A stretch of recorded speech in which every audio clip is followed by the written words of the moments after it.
మనం ఈరోజు మాట్లాడుకోవాల్సింది అమరులైన కళాకారుల గురించి. ఈ దేశంలో చాలా మంది సాహిత్యాన్ని కళా రూపంలో ఈ సమాజ విలువల కోసం మన ముందు ఉంచడం జరిగింది. అదే ఈ రాష్ట్రానికి వస్తే, ఈ తెలంగాణ రాష్ట్రానికి వస్తే తొలి దశ మలి దశ ఉద్యమంలో ఎంతో మంది అమరవీరులు కళాకారులు అమరులై పాటలు పాడి పాడి వాళ్ళ ఆటతోటి పాటతోటి పాడుతూ ఎంతో మంది అమరులై, మరి ఆ కుటుంబాలకు ఈ రాష్ట్ర ప్రభుత్వాలు ఏమైనా గుర్తించాయా? తెలంగాణ రావడం కోసం ఎంతో మంది కోట్లాది మంది 4.5 కోట్ల ప్రజలు ఉద్యమం చేసినప్పటికీ తెలంగాణ ఉద్యమకారులు ఓ పక్క, తెలంగాణ కళాకారులు మరో పక్క.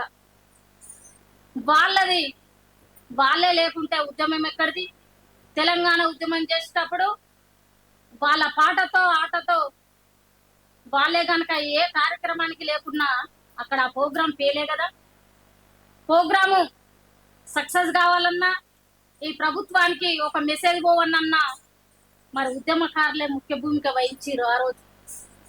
అలాంటి కళాకారులు మరణించిన వాళ్ళ ఘన నివాళులు అర్పించుకోవడం మనకు చాలా సంతోషం. మేము ఈ రాష్ట్ర ప్రభుత్వాన్ని ఒకటే అడుగుతా ఉన్నాం, తెలంగాణ రాష్ట్రం గురించే మనం మాట్లాడుకోవాలి కాబట్టి తెలంగాణ ఉద్యమకారుల జాయింట్ యాక్షన్ కమిటీ ద్వారా మేము రాష్ట్ర వైస్ చైర్మన్ గా నేను ఉన్నాను కాబట్టి తెలంగాణ రాష్ట్రం గురించే నేను ప్రస్తావిస్తాను. అన్ని రాష్ట్రాలలో ఈ దేశంలో కళాకారులు ఉన్నారు. వాళ్ళ పాటతోటి ఆటతోటి ఈ దేశానికి ఎంతో తేజస్సును తీసుకొచ్చినటువంటి రోజులే. కానీ మనం ఈ రాష్ట్రం గురించే మాట్లాడుకోవాలి. తెలంగాణ రావడానికి ఈ రాష్ట్రంలో ఎంత కష్టపడ్డారు కళాకారులు.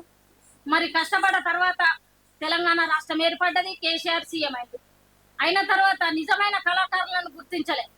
బట్టి బట్టలను సాంస్కృతిక సారథిగా రసమై బాలకిషన్ పెడితే ఆయనకి ఇష్టమైన వాళ్ళను బట్టలను పచ్చోళ్ళను బయటికి తీసుకొచ్చి వాళ్ళకు జాబులు ఇచ్చి అందలం ఎక్కిస్తే ఇవ్వాల అసలైన ఉద్యమకారులు ఇవాళ బాధపడతా ఉన్నారు. మరి దీనికి చాలా బాధ అనిపిస్తుంది. తర్వాత కేసీఆర్ 10 సంవత్సరాలు పరిపాలించాడు. అయినా ఉద్యమకారులు కళాకారులు బాధపడుతూనే ఉన్నారు. అయ్యో మాదేది, మా స్థితిగతులేంది, మా పరిస్థితులేంది ఇంత దిగజారిపోయినాయి. మేము తెలంగాణ ఉద్యమం కోసం మలి దశ తొలి దశ ఈ 60 సంవత్సరాల ఈ తెలంగాణ ఉద్యమం చేసినమే, మా ఆటతోటి పాటతోటి మరి ఉద్యమాన్ని చేసి ఇలా తెలంగాణ రావడానికి మేము ముఖ్య భూమిక వహిస్తే మా గుర్తింపేదని వాళ్ళు అడిగితే ఏం చెప్పడం? ఉద్యమకారులకు గుర్తింపు ఉండదు, కళాకారులకు గుర్తింపు ఉండదు. నిజమైన కళాకారులు నిజమైన ఉద్యమకారులను గుర్తించినప్పుడే ఈ రాష్ట్ర ప్రభుత్వాలకు బాగుంటది. మరి కేసీఆర్ 10 సంవత్సరాలు పరిపాలించి పక్కకు జరిగిండు. తర్వాత రేవంత్ రెడ్డి గారు వచ్చారు. రేవంత్ రెడ్డి గారు వచ్చి ప్రజాపాలన అనే ఒక అప్లికేషన్ పెట్టి అందులో ఐదో ప్లేస్ లో ఉద్యమకారులు ఎవరైతే నిజమైన ఉద్యమకారులు ఉంటారో జైలుకు పోతారో వాళ్ళకు మాత్రమే 250 గజాల భూమి ఇస్తామన్నారు. మరి రేవంత్ రెడ్డి గారిని మేము అడుగుతా ఉన్నాం, రేవంత్ రెడ్డి గారు కళాకారులు గుర్తుకు రాలేదా? కళాకారులు లేకుంటే తెలంగాణ ఉద్యమం ఉందా అని నేను ఈరోజు అడుగుతా ఉన్నా. కేసీఆర్ కు బుద్ధి లేదు. ఎందుకంటే ఉద్యమకారులను అనగా తొక్కిండు, కళాకారులను అనగా తొక్కి ఇవాళ గద్దెకెక్కి కూర్చొని ఇలా పక్కకు జరిగిండు. మరి మీరు కూడా ఇదే రకంగా చేసుకుంటూ పోతారని మేము ఇవాళ అడుగుతా ఉన్నాం. రేవంత్ రెడ్డి గారు ఇప్పటికైనా కళాకారులను గుర్తించాడు.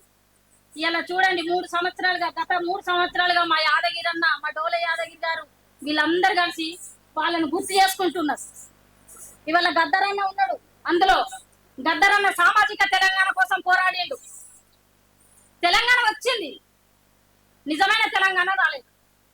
తెలంగాణ కోసం పోరాడి ఉద్యమాలు చేసి జైలు పాలై ఎంతో మంది చనిపోయి అమరులై 1200 మంది కుటుంబాలు రోడ్డున పడి ఇదంతా జరిగినా కూడా నిజమైన తెలంగాణ రాకపోతే ఎట్లా?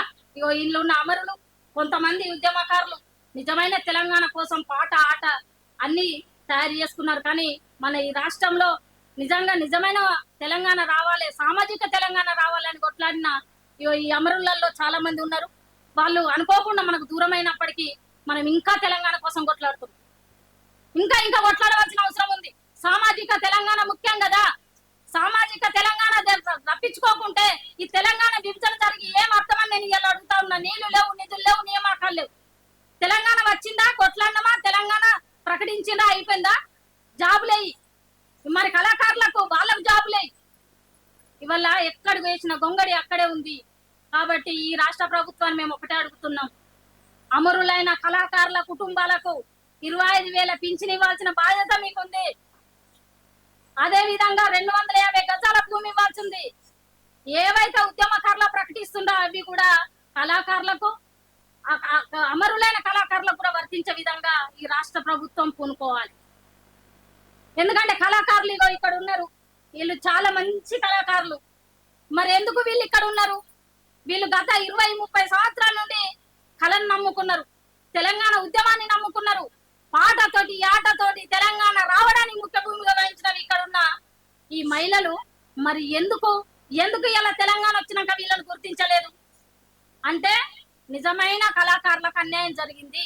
దీని మీద ఖచ్చితంగా తెలంగాణ జాయింట్ యాక్షన్ కమిటీ పోరాడుతుంది. కళాకారులకు అండగా ఉంటామని మేము తెలియజేస్తా ఉన్నాం. మాకే కాదు, తెలంగాణ ఉద్యమకారులకు న్యాయం జరుగుతా కుదరదు, కళాకారులకు కూడా న్యాయం జరగాలి. న్యాయం జరుగుతూనే కదా మరి సామాజిక తెలంగాణ వచ్చినట్టు. తెలంగాణ కోసం ఇన్ని వర్గాలు కొట్లాడినాయి, వాళ్ళకు మంచి జరగలేదు, కళాకారులకు మంచి జరగలేదు. మరి తెలంగాణ కోసం కొట్లాడి అమరులైన అమరుల కుటుంబాలకు కూడా ఏం జరగకుంటే ఎట్లా అని నేను అడుగుతా ఉన్నాను. ఈ రాష్ట్ర ప్రభుత్వం ఇప్పటికైనా గుర్తించి తెలంగాణలో ఉన్న కళాకారులకు అందరికీ 25,000 పింఛన్ సౌకర్యం కల్పించాలి. వాళ్ళకు 250 గజాల భూమి ఇవ్వాలి, గుర్తింపు కార్డు ఇవ్వాలి, బస్సు పాసు ఉద్యమకారులతో సమానంగా కల్పించాలని మేము తెలంగాణ జాయింట్ యాక్షన్ కమిటీ ద్వారా డిమాండ్ చేస్తా ఉన్నాము. లేకపోతే మా ఉద్యమం ఎట్లుంటుందో తెలుసా?